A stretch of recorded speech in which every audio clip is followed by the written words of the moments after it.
വേദ ജയിലിൽ പോയിട്ട് വിക്രത്തെക്കുറിച്ച് അന്വേഷിക്കുന്നുണ്ട്. വിക്രം സുധാകരൻ എന്ന ആളെ ഇവിടെ കൊലക്കുറ്റത്തിൻ്റെ പേരിൽ ജയിലിൽ കഴിയുന്നില്ല, അയാളെ എനിക്കൊന്ന് കാണണം എന്ന് പറഞ്ഞിട്ട് പറയുന്നുണ്ട്. അപ്പോൾ അവിടെയുള്ള സൂപ്രണ്ട് പറയുന്നുണ്ട്, അയാൾ കുറച്ച് ദിവസം മുന്നേ റിലീസായി പോയല്ലോ, മേഡം അറിഞ്ഞില്ലേ, ഡീറ്റെയിൽസ് വേണമെങ്കിൽ തരാമെന്നൊക്കെ പറഞ്ഞിട്ട് പറയുന്നുണ്ട്.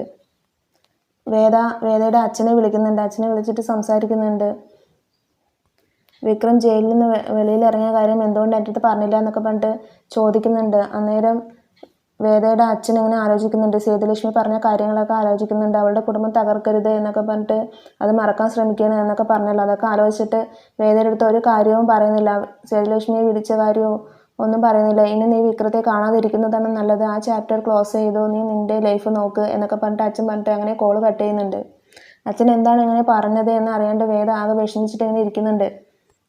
വിക്രവും മാഷും കൂടെ പുറത്തു പോയിരിക്കുന്ന സമയത്ത് ശ്രീകാന്ത് വരുന്നുണ്ട്. വിക്രത്തിൻ്റെ അടുത്ത് ഓരോ കാര്യങ്ങൾ പറയുന്നുണ്ട്. നീ അങ്ങനെ സുഖമായിട്ട് ജീവിക്കാമെന്ന് വിചാരിക്കണ്ട, നിന്നെ കൊല്ലാൻ വേണ്ടി ഒരുപാട് ഗുണ്ടകൾ എൻ്റെ ചുറ്റും ഇപ്പോൾ ഉണ്ട്, നീ ഒന്ന് നോക്ക് എന്നൊക്കെ പറഞ്ഞിട്ട് പറയുന്നുണ്ട്.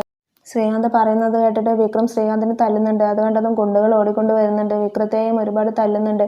അപ്പോഴേക്കും വിക്രത്തിൻ്റെ അച്ഛൻ വന്നിട്ട് തടുക്കാൻ ശ്രമിക്കുന്നുണ്ട്. അച്ഛനെ തള്ളിയിടുന്നത് കണ്ടിട്ട് അവന് ഒരുപാട് ദേഷ്യം വന്നിട്ട് വീണ്ടും അവരെ ഓടിച്ചിട്ട് അടിക്കാൻ വേണ്ടിയിട്ട് ടൗണിൽ കൂടെ ഓടുന്നുണ്ട്. അത് വേദ കാണുകയാണ് കാറിലിരുന്നുകൊണ്ട്. വേദയ്ക്ക് അത് കണ്ടതും ഒരുപാട് വിഷമമാവുന്നുണ്ട്. ഫസ്റ്റ് ടൈം കാണുമ്പോൾ തന്നെ വിക്രം ഒരു ഗുണ്ടയെ പോലെ ആളുകളുമായി തല്ലുണ്ടാക്കുന്നത് കണ്ടപ്പോൾ വേദയ്ക്ക് ഒരുപാട് വിഷമമാവുന്നുണ്ട്. അങ്ങനെ വീട്ടിൽ പോയിട്ട് സേതുലക്ഷ്മിയുടെ അടുത്ത് പറയുന്നുണ്ട്, ഒരു ഗുണ്ടയെ പോലെ വിക്രം എല്ലാവരെയും തല്ലുന്നത് കണ്ടപ്പോൾ എനിക്ക് ഒരുപാട് വിഷമമായി എന്നൊക്കെ പറഞ്ഞിട്ട് പറയുന്നുണ്ട്. സേതുലക്ഷ്മി അത് കേട്ടതും പറയുന്നുണ്ട്, മോൾ എന്താ വിചാരിച്ചത്, 5 വർഷം ജയിലിൽ കഴിഞ്ഞു എന്ന് കരുതി അവൻ്റെ മനസ്സ് മാറിയെന്നോ, അവനൊരു നല്ല മനുഷ്യനായിട്ടാണ് പുറത്തു വന്നതെന്ന് നീ കരുതിയോ?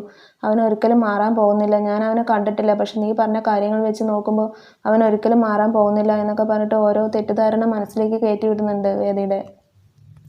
ഇതിനാണോ നീ ഇത്രയും കാലം കഷ്ടപ്പെട്ടത്? മോളെ ആരും കാണാതെ മറച്ചു വെച്ച് വളർത്തിയത് ഒരു ഗുണ്ടയുടെ മകളായി വളർത്താൻ വേണ്ടിയിട്ടാണോ? അവളുടെ അച്ഛനൊരു ഗുണ്ടയാണെന്ന് അറിയുമ്പോൾ അവൾക്ക് ഒരുപാട് വിഷമമാവില്ലേ? ഇപ്പോൾ തരുണിൻ്റെ അടുത്ത് നമ്മൾ ഒരു സത്യവും പറയണ്ട, ഒന്ന് ആലോചിച്ചിട്ട് പറയാമെന്ന് പറഞ്ഞിട്ട് സേതുലക്ഷ്മി പറയുന്നുണ്ട്.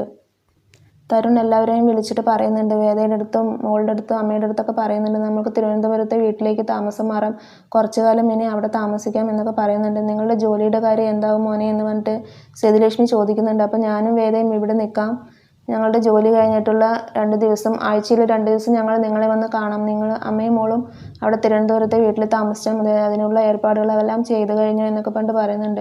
സേതുലക്ഷ്മി വേദയെ മാറ്റി നിർത്തിയിട്ട് ചോദിക്കുന്നുണ്ട്, നീ തിരുവനന്തപുരത്ത് പോയ കാര്യം വല്ലതും തരുണിൻ്റെ അടുത്ത് പറഞ്ഞു? അവൻ എങ്ങനെയോ അറിഞ്ഞിട്ടുണ്ടാവാനാണ് ചാൻസ്, അതുകൊണ്ടാണോ ഇങ്ങനെ ഒരു തീരുമാനം എടുത്തത് എന്നൊക്കെ പറഞ്ഞിട്ട് ചോദിക്കുന്നുണ്ട്. വേദയ്ക്കാണെങ്കിൽ അത് കേട്ടതും ആകെ കുഴപ്പം പിടിച്ച പോലെ ആയിട്ട് ഇങ്ങനെ നിൽക്കുന്നുണ്ട്. അപ്പോൾ ഇന്നത്തെ എപ്പിസോഡ് ഇത്രയേ ഉള്ളൂ. Thank you for watching my video.